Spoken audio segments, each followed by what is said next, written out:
Você sabe como é feito o diagnóstico do diabetes? Bom, fica aí com a gente que o Dr. Fernando Valente vai explicar tudo pra gente. Esse é o canal de vídeos da SBD na internet. Eu sou Fred Prado, tenho diabetes tipo 1 há mais de 10 anos, sou criador do Instagram Vida Diabético e Dr. Fernando Valente é médico endocrinologista, professor universitário e vai explicar pra gente sobre esse tema tão importante. Dr. Fernando Valente, como que se dá o diagnóstico do tipo 1, tipo 2, enfim, todos os tipos aí de diabetes? Ótimo, Fred. Esse é um ponto muito importante. O diagnóstico, nós medimos o valor do açúcar no sangue para fazer o diagnóstico. Antigamente não tinha como fazer, da mesma forma que não tinha tratamento, não tinha como a gente descobrir as medições. Depois é que isso evoluiu para a modernidade, até para também para monitorização com a fitinha, né, que é o tema de um outro capítulo aí para a gente discutir.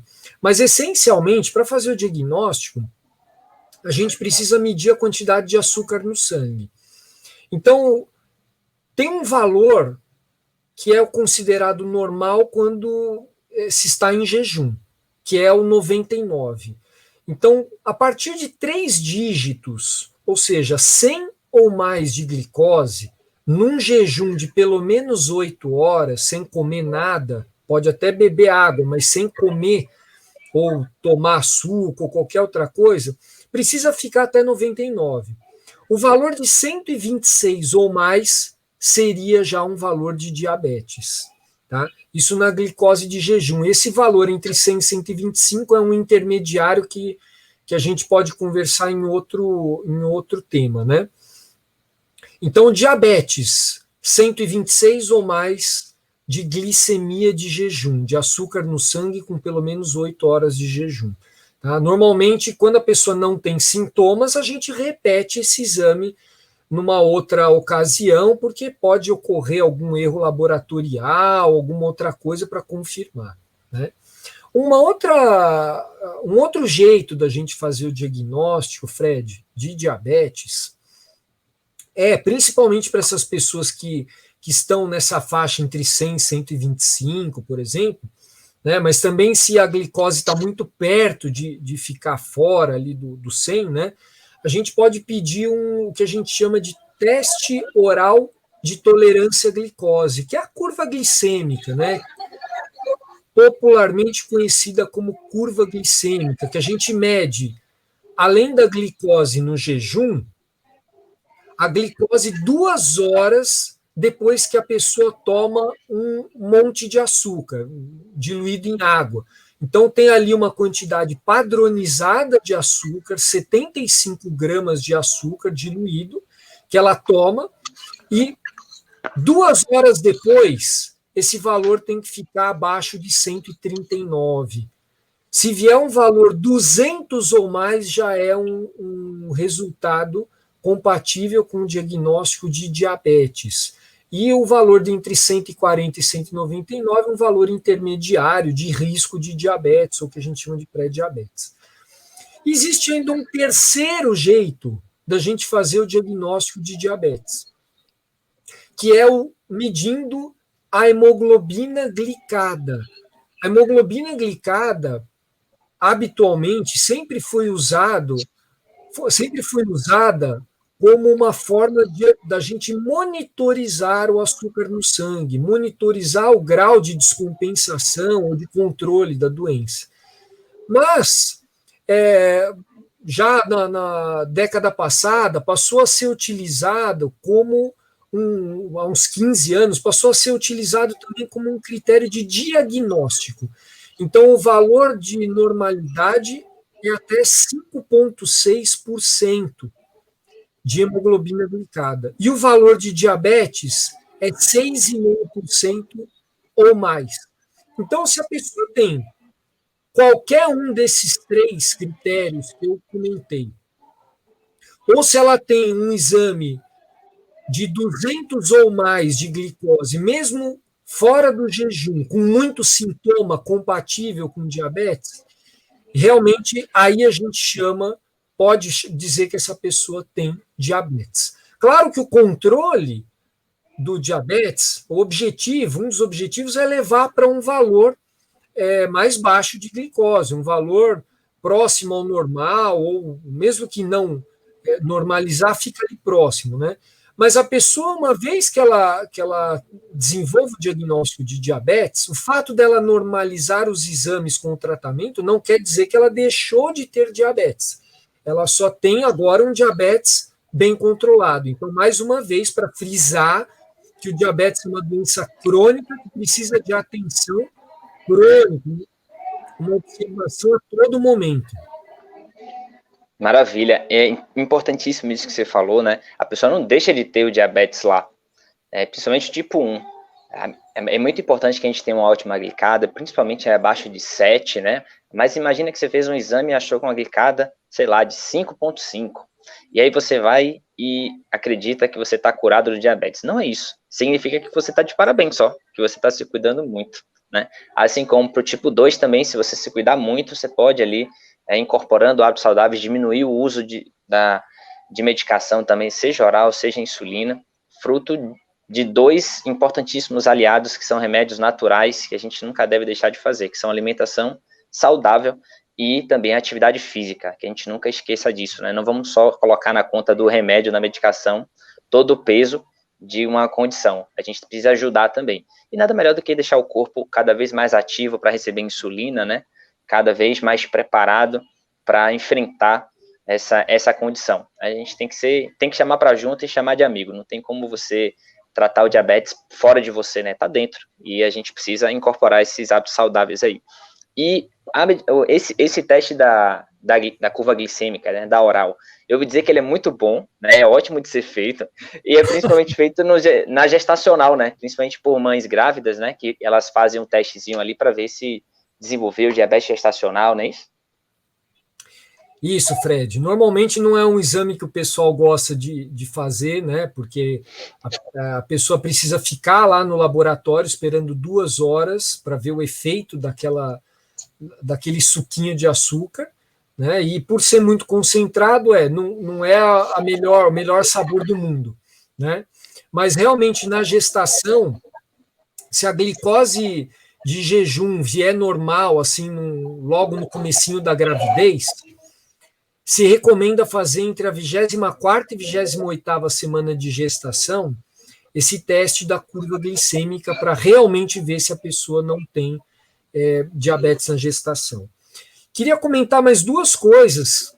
Uma me veio agora, que você falou que está com 5,5% de glicada, está de parabéns, né? Então, a hemoglobina glicada é uma média do açúcar no sangue nos últimos 3 meses. Então, é importante dizer que, sendo uma média, se a pessoa está com ela muito baixa, eventualmente ela pode estar tendo muita hipoglicemia, muito valor baixo de glicose no sangue, né? Que é o tema para uma outra discussão aqui mais aprofundada, que a gente vai precisar falar muito de hipoglicemia. Então, é importante ter, sim, uma hemoglobina glicada adequada, mas também com cuidado para não fazer uma média baixa às custas de valores de hipoglicemia, que são abaixo de 70. Uma segunda questão muito importante, Fred, é que o ideal para fazer o diagnóstico é fazer esse exame de sangue lá no laboratório, tá? Porque esse examezinho da ponta de dedo, ele é melhor para segmento, para acompanhar a glicose de quem já tem diabetes, tá? Porque ele pode ter aí uma margenzinha de erro, né? Com a glicose colhida ali no plasma, no sangue mesmo, tá? No laboratório. Então, habitualmente, o recomendado é se basear nessas medidas dos testes plasmáticos, né, do sangue lá no laboratório, porque às vezes é questão aí de 1, 2, 3 pontos, né? Então a gente nesse momento precisa de um teste mais refinado, e o teste da ponta de dedo ele dá assim um valor bem aproximado, é ótimo, mas não é perfeito para diagnóstico, né? Acho que é isso, verdade. Fred.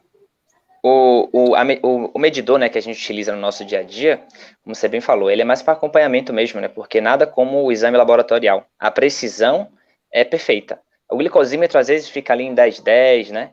Então, é bem próximozinho, mas nada como o exame laboratorial. Por isso, às vezes, quando a gente utiliza alguma tecnologia, seja o sensor contínuo, né? Ali você tem aproximadamente uma glicada de tanto. Aí, quando você faz a glicada mesmo no laboratório, dá diferente. Você fala, opa, tá dando diferença? Porque ali é uma estimativa de como vai ser. Nada como o exame laboratorial, que é o fidedigno lá. E aí você me lembrou de uma coisa que a água continua sendo super importante, mas hoje a gente fala muito em tempo dentro da faixa-alvo, né, que vai ser, inclusive, tem mais de um vídeo específico para isso. Então, quanto mais tempo você passa ali dentro daquela faixa-alvo definida com o seu médico, quanto mais estabilidade você tem, quanto menos oscilação, acima de 200, hiperglicemia, ou com muita hipoglicemia, quanto menos você tem essa subida, essa descida, melhor. Então, a glicada analisada junto com a faixa alvo. E me lembrei de duas coisinhas. Geralmente quem tem diabetes tipo 1 faz um examezinho chamado anti-GAD e peptídeo C, que significa ali ver quanto que você ainda tem de produção de insulina. Fala um pouquinho sobre isso. Isso, Fred. O anti-GAD, a gente comentou num outro episódio aí que o diabetes tipo 1 é uma doença autoimune. Então, um dos anticorpos contra o pâncreas é esse anti-GAD, tá? Tem outros, então, o anti-GAD, anti-IA2, ou tirosina fosfatase, anti-insulina, anti-ZNT8. Então, isso aí é para dizer, para constatar ali o que a gente já clinicamente já suspeita, que a pessoa tem diabetes tipo 1, tá? Então, ele é importante, por exemplo, para um diabetes tipo 1 que manifesta em outra idade, tá? Para a gente pensar nesse diagnóstico diferencial, porque se o diabetes tipo 1 aparece numa idade mais para frente, mas a manifestação clínica, assim, os sintomas, o aparecimento é muito parecido com o diabetes tipo 1, tá? Não é porque ela não é criança ou adolescente que não é tipo 1, pode ser, e aí é importante a gente pensar em fazer essa medição no momento do diagnóstico. Tá? E o peptídeo C é um medidor do quanto de insulina que o pâncreas produz. Então, por exemplo, você toma insulina. Então, não dá para dosar insulina no seu sangue. Não é um bom parâmetro. Então, no início também, isso pode ajudar a gente a identificar se a pessoa tem uma reserva de insulina muito baixa, e aí o peptídeo C viria baixo, e aí seria mais indicativo de ser diabetes tipo 1 do que diabetes tipo 2. Então, o peptídeo C e o anti-GAD podem ajudar a gente a diferenciar melhor entre os tipos. Maravilha. Mais uma vez, brilhantemente, obrigado por esclarecer para a gente aí. Espero que a galera tenha entendido tudo sobre essa parte de diagnóstico, né? Tem outros vídeos que falam sobre os sintomas, os tipos de diabetes. Acompanha a gente aí, galera. E importantíssimo que todo mundo faça os exames de rotina. Se você, né, na sua família, convide todo mundo a fazer os exames, pelo menos uma vez ao ano, sei lá, 6 vezes, pelo menos de 6 em 6 meses também, faz o exame de ponta de dedo para ver como é que está todo mundo, principalmente as pessoas que têm um fator de risco um pouquinho maior, né, já estão com sobrepeso, né, já estão um pouco mais sedentárias, já não se alimentam tão bem. Velho, faz esse convite pro pessoal, que é super importante ter o diagnóstico o quanto antes possível, né? Para a gente conseguir tratar da melhor forma possível. Doutor Fernando, obrigado por mais um papo aí, por esclarecer pra gente. E como a gente sempre diz aqui, viver bem com diabetes é sim uma questão de escolha, depende muito mais da gente. Então, valeu, galera. Valeu, Fred.